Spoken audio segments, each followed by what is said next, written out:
আর আমি দিদির বিরুদ্ধে দাঁড়াবো। মমতা বন্দ্যোপাধ্যায় দিন অভিষেক বন্দ্যোপাধ্যায়ের হাতে মার খাবে। অভিষেক বন্দ্যোপাধ্যায়ের মা হচ্ছেন মমতা বন্দ্যোপাধ্যায়ের মামাতো বোন। একটা কথা বলি, রাজনীতিতে না মানুষের ব্যক্তিগত বিষয় থাকে, মানুষ তো তার ব্যক্তিগত থাকবে না। আমি একটা দলে ছিলাম, আমি টিকিট পাইনি, বারবার সেটা উনি বলছেন। কিন্তু একটা কথা, উনি যদি দলটাকে ভালোবেসে এতবার এমএলএ করেছেন, আজকে তৃণমূলই ওনাকে ডেপুটি স্পিকার করেছেন, উনি মমতার সাথেই সবসময় থাকতেন, উনি মমতার যে কষ্টগুলো পেয়েছেন উনিও সেগুলো ভাগ করে নিয়েছেন, কোনো অস্বীকার করার নেই। She had a major contribution for the development of the party. কিন্তু আমি ছেড়ে দিয়েই আমি তারপরের দিন থেকে বদনাম শুরু করলাম এবং সেটা ব্যক্তিগত আক্রমণে চলে গেল, এটা কিন্তু আমি মানতে পারি না। তুমি ব্যক্তিগত আক্রমণ কেন? আমি শুনছিলাম অভিষেক নাকি মুকুল রায়কে মেরে দিচ্ছে, একে মেরে দিয়েছে। আমার বক্তব্য হচ্ছে বিভিন্ন সময় কে কার মাসি, কে কার পিসি, এসব কথাবার্তাগুলো এইটাও ঠিক না। এটা তুমি একটা রাজনৈতিক ব্যক্তি, মানুষ কি বুঝছে জানো? দেখো, মানুষ এত বোকা নয়, মানুষ অসহায় হতে পারে, মানুষ অনেকটা কম জানতে পারে, কিন্তু যখন তুমি ক্রমাগত ব্যক্তিগত কাউকে আক্রমণ করো না, তখন একটা জিনিস মানুষ বুঝবে যে তুমি একটা ইনফিরিয়র কমপ্লেক্সিটিতে ভুগছো, এবং সেই কমপ্লেক্সিটি চিকিৎসা করা যায় না। ইনফিরিয়র কমপ্লেক্সিটির চিকিৎসা করা কখনো যায় না। আর দ্বিতীয়ত হচ্ছে, তুমি আউট অফ ফ্রাস্ট্রেশন, তুমি নিরাশ, তুমি হতাশ, তুমি এই কথাগুলো বলছো। তুমি তো একসময় ফিরে যাওয়ার প্ল্যান করেছিলে, বলেছিলে, আবার তুমি বিজেপিতে চলে গেছো, কিন্তু বিজেপিও তো তোমাকে সেই সম্মানটা দেয়নি এখনো। বিজেপিতে যাওয়ার কারণে কি অধ্যক্ষতা? এখন বিজেপি থেকে তো সেটা ওনাকে উস্কাবেই। কিন্তু মানুষ, একটা কথা বলি, বাংলার একটা চরিত্র তোমাকে আমি বলে দিই, বহু বছর আগের একটা ঘটনা। জগজীবন রামের ছেলে একজন মহিলার সাথে তার উল্টোপাল্টা কিছু ছবি আসে, তখন বাংলার কোনো কাগজ কিছু ছাপেনি। আর তুমি খেয়াল করে দেখো, মেইন স্ট্রিম মিডিয়া কিন্তু এই নিয়ে কোনো কথাও বলছে না, প্রিন্ট মিডিয়া কথা বলছে না। কিছু পোর্টাল যাদের সময় নেই, মেইন স্ট্রিম একটা মিডিয়া কথা বলছে, হ্যাঁ ঠিক কথাই বলছো, আমি ভুলে গেছিলাম, একটা মিডিয়া ছাড়া এটা নিয়ে কেউ গুরুত্ব দিচ্ছে না। ব্যক্তিগত আক্রমণ কখন করো? যখন তুমি তোমার তর্কের বা যুক্তির হারিয়ে ফেলো। সেই কাজটাই কিন্তু সোনালী গুহ করছেন। আমার মনে হয় উনি তৃণমূলেরকে নিয়ে আক্রমণ করুক না, তৃণমূলের শিক্ষাতে একটা চুরি হয়েছে, কিন্তু আমি দেখলাম এইটা চুরিটাকে সাপোর্ট না করে উনি চুরিকে উনি এর বিরোধিতা করলেন না, কিন্তু উনি কি করলেন, উনি পার্থ চট্টোপাধ্যায়কে কিন্তু ইনডিরেক্টলি একটা সাপোর্ট দিলেন। এইটা কিন্তু আবার একটা ভুল বার্তা দিচ্ছে। তার মানে বাড়িতে যে টাকা ছিল সেটা ঠিক, বা উনি কার কথায় করেছেন সেটা জানার দরকার নেই, কিন্তু ওনার গার্লফ্রেন্ডের বাড়িতে তো পাওয়া গেছে, উনি তো স্বচ্ছ নয়, এটা পরিষ্কার হয়ে গেল।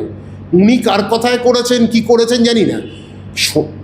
সোনালী দেবী যে কথাগুলো বলছে না, শিক্ষা নিয়ে বলুক না, শিক্ষায় তো হয়েছে চুরি, শিক্ষায় তো অঘটন ঘটেছে।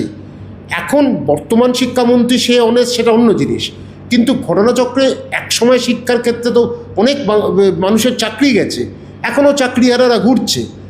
ডিএ নিয়ে বলুক, সেটা একটা বিষয় হতে পারে, স্বাস্থ্য নিয়ে বলুক, একটা বিষয় হতে পারে। উনি বলছেন বিজেপি যদি তাকে টিকিট দেয়, মমতা ব্যানার্জিকে ভবানীপুর থেকে হারিয়ে প্রার্থী করে দেবে। এটা দেখুন, মমতা বলতে কি না পারি, আপনি আমাকে বলুন, আমি কালকে বলবো আমি মোদিকে বেনারসে হারিয়ে দেবো, আমার একটা মাইক আছে সামনে, আপনি আমাকে সুযোগ দিচ্ছেন, আমিও বলে দিতে পারি।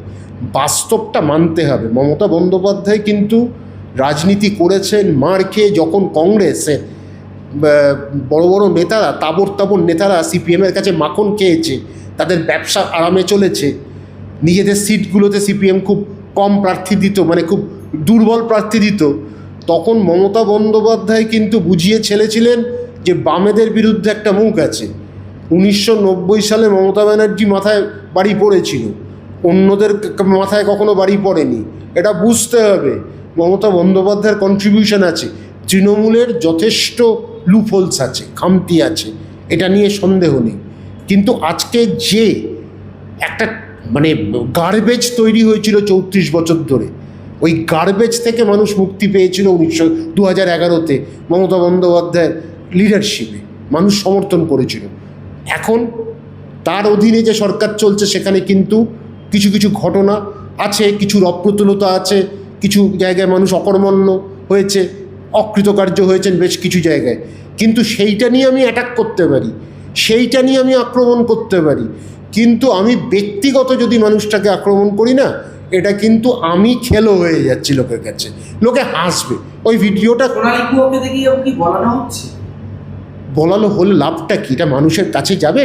আমি তোমাকে বলি না, এটা অনেকেই বলছেন যে মনে করছেন যে সোনালী গুহ এখন অসুস্থ, তাকে দিয়ে বিজেপি এই কথাগুলো বলাতে পারে বা বলানো হচ্ছে। বলে কি লাভ হবে কিছু? মানুষ 17 মিনিট শুনবে, মানুষ 11 মিনিট শুনবে, হাউমাউ কাউ পোর্টালরা 11 মিনিট 12 মিনিট কি বাংলা আছে তারা শোনাবে, তারা পুরো মন্দিরের সামনে ইন্টারভিউ। আরে মানুষ কিছুক্ষণের জন্য এটা মাথায় রাখবে, ও এটা ওই, তারপরেই মানুষ হেসে উড়িয়ে দেবে। মানুষের public memory is very short, খুব সীমিত সময়ের জন্য থাকে।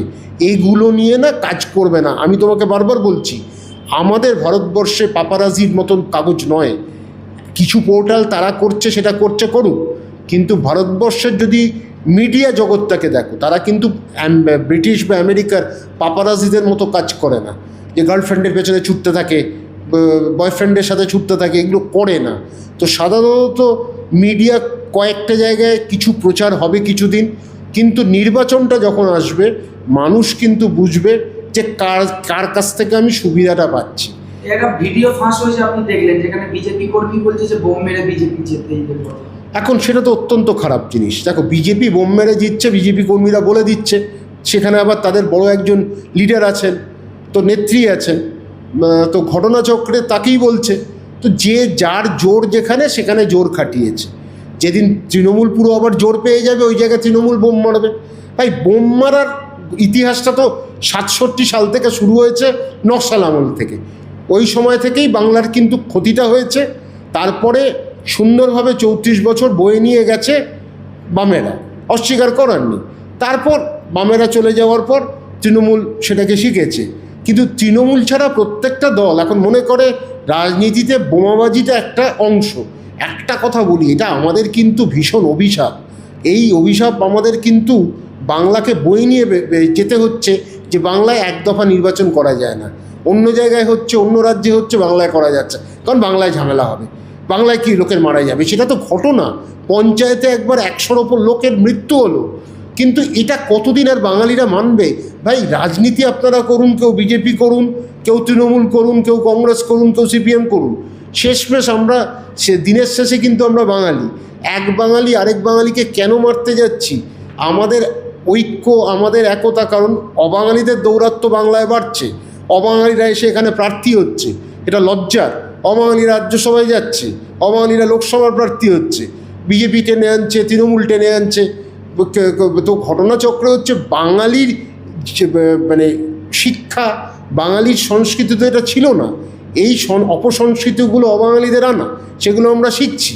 কিন্তু 67 সাল থেকে নকশালরা এটা শুরু করে, এটা অস্বীকার করার নেই। কিন্তু এখন দেখবে কিছু জায়গায় কিছু অবাঙালি গুন্ডা তৈরি হয়েছে বাংলায়।